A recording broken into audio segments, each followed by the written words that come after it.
Good evening students, welcome to the class of PSC simplified economics. जैसे कि आप topic देख सकते हैं, ये टाइप्स ऑफ गुड होता है। इसका नाम आपने बहुत बार सुना होगा, न्यूज़ में आते रहता है।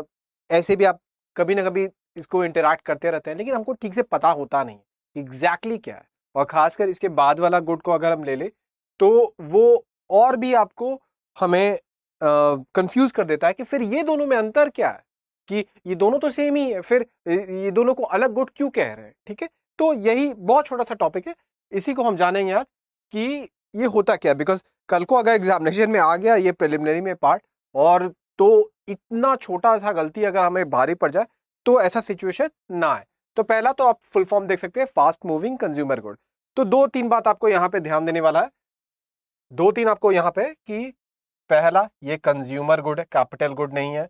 दूसरा ये फास्ट, इसमें कुछ है। तो अब ये दोनों क्या होते हैं, तो ये समझिए पहले लेमैन पे, किराना के दुकान के सामान को हम लोग एफएमसीजी कहते हैं। ठीक है, क्यों? क्योंकि किराना के दुकान में जो भी आपको सामान आता है इवेंचुअली वो तुरंत कंज्यूम हो जाता है, और यही इसका तुरंत जो वर्ड मैंने बोला, ये आप बोलिएगा तुरंत कहाँ सर, 4 महीना तो कभी कभी कोई शैम्पू हम देखते हैं रखा रहता है। तो ये रिलेटिव वाली बात है, लेकिन आप कंपेयर करिए कोई बड़े बड़े जो इंडस्ट्री का कार होता है, या कोई बहुत जैसे लोहा लक्कड़ जो भी ऐसा चीज होता है, वो कितने दिन तक नहीं बिकता होगा और वैसा का वैसा ही रखा रहता होगा। ठीक है, तो उसके कंपेयर में ये तुरंत बिकता है। क्यों? क्योंकि इसका शेल्फ लाइफ जो होता है, ये इसका दूसरा फीचर है कि रिलेटिवली कम होता है। तो क्या इसका शेल्फ लाइफ पेरिशेबल गुड जो हमें आगे आने वाला है उससे भी कम होता है? क्या नहीं, उससे ज्यादा होता है। लेकिन ड्यूरेबल गुड जो होता है उससे कम होता है। जैसे आप मान लीजिए डिओड्रेंट खरीदते हैं तो उस पर लिखा रहता है कि 6 महीने के अंदर यूज कर लीजिए और उसको नहीं तो खराब हो जाएगा। आपने आपको कोल्ड क्रीम खरीदा, ठीक है, उसमें लिखा रहता है कि अगले ठंडा तक नहीं चलेगा।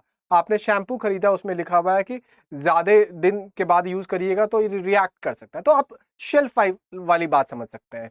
तीसरा इसका कैरेक्टर होता है कि जो इसका आप जो कंज्यूमर होता है, वो कंज्यूमर इसको हमेशा बल्क में खरीदना चाहता है। जो जनरली आपने देखा होगा कि जिसे बिग बाजार अपना पूरा इंडस्ट्री चलाता है सेल वाले फिलॉसफी पे, कि आपको दिवाली आया सेल लगाओ, और लोग एकदम पहुंच जाते हैं आपको खरीदने के लिए कि 5 किलो आटा के साथ 10 किलो आटा फ्री। ठीक है, और ये क्यों हो रहा है? क्योंकि लोग बल्क को स्टोर करना चाहते हैं। लोग चाहते हैं कि अभी ये ऑफर आया है तो इसको खरीद के अपना पास रख लो। तो इस इसके सारे जो गुड में होता है, इसमें एक स्टोरेज का एक नेचर होता है। आदमी हमेशा स्टोर करना चाहता है। कल को मान लीजिए आपको दे दिया कि आप एक कोल्ड क्रीम पे 3 कोल्ड क्रीम फ्री पाइएगा, आपको पता है कि आप उसको कभी यूज नहीं कर पाइएगा, स्टिल जाके आप खरीदिएगा, क्योंकि इसका नेचर ही एक ऐसे गुड को आप स्टोर करना चाहते हैं।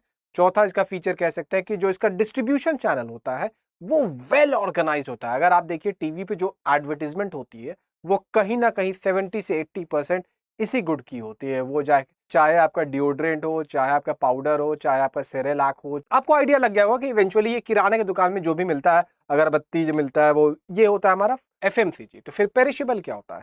तो पेरिशेबल आपको वो गुड है जो कि बहुत जल्दी डिके कर जाता है। तो मैंने आपको शेल्फ लाइफ उसका भी कम बोला था, ये उससे भी कम है। ठीक है, अब ये जनरली इसका आपको जो मेंटेनेंस होता है कंपेयर टू दैट एफएमसीजी, इसका मेंटेनेंस आपको रिलेटिवली काफी टफ होता है। तो इसमें वेल इक्विप्ड हैंडलिंग चाहिए होता है, जैसे कोल्ड स्टोरेज ये सब होता है।